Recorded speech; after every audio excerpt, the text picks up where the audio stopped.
Kreon, Festal, Mezинфорте ичем. Врач мага аны жазып берди дейсиңер. Эмне үчүн? Анткени ичим көбөт, кекире берем, тамак аш болбойт. Бул туура эмес чечим. Мен ушу чечим жөнүндө айтып берем, катталгыла, лайк басып, башкалар менен бөлүшүп койгула. Жакшы кеңеш. Башкалар да билип калсын. Эми жанагы атап кеткен Фесталга окшогон дарылар эмнеден жасалат? Алар ошол чочконун поджелудочный железасынан жасалат.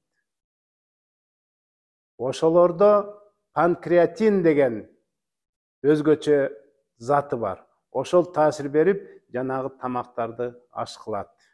Ооба, сиз ичсеңиз аш болот. Ошол учурда сиздин уйку безиңиз жалкоолукка өтөт.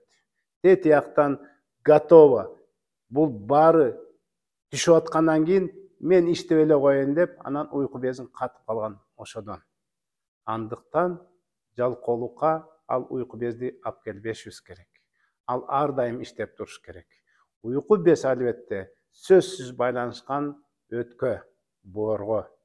Боорго көбүрөөк көңүл буралы. Эң биринчи стресс, депрессия жана кыжалаттыктан ас болуп, эмнени жеп атканды билели. Ачууланганында тамакка жолобойлу. Жана өтө шашып жегенибиз дагы биз тамактангандын адебинин билбегендигинен. Андан тышкары боорубузду, өттү жана май баскандарды көбүрөөк тазалап туралы. Өттүн иштешине көңүл бурсак, анан уйку без өзү дагы жакшы иштеп баштайт деп кетмекчимин. Андыктан кантип тазалаш керек, боор менен кантип керек, биздин ссылкадан көрүп билип алгыла, оорубагыла. Ассаламу алейкум.